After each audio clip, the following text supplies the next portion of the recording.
Here's a little pro tip for your job interviews. Sometimes it's good to share a story, even if you weren't explicitly asked to share one by your interviewer. Hey, my name is Tally. I'm an interview coach, and over the last year, I've coached over 100 clients and seen dozens of mock interviews. And one concept that has really solidified in my brain after seeing all of these is the idea that facts tell and stories sell. Now, we all know that we're going to get behavioral interview questions, the tell me about a time when, and we should use stories for those.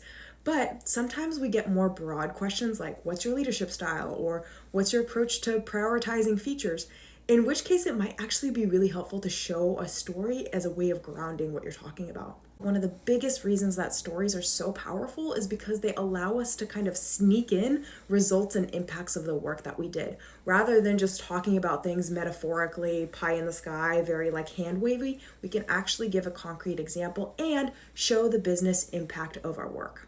So let's take what's your leadership style. A very generic answer to that might be, it's really important for me to build trust on a team. I really believe in servant leadership, being a player coach. I try to adapt my leadership style to the needs of the team as much as possible.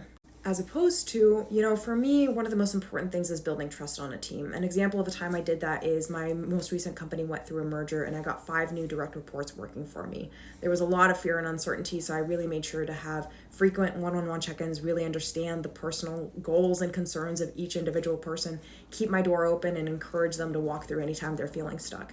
When we did an engagement survey a few months later, my team was actually one of the highest in trust and leadership.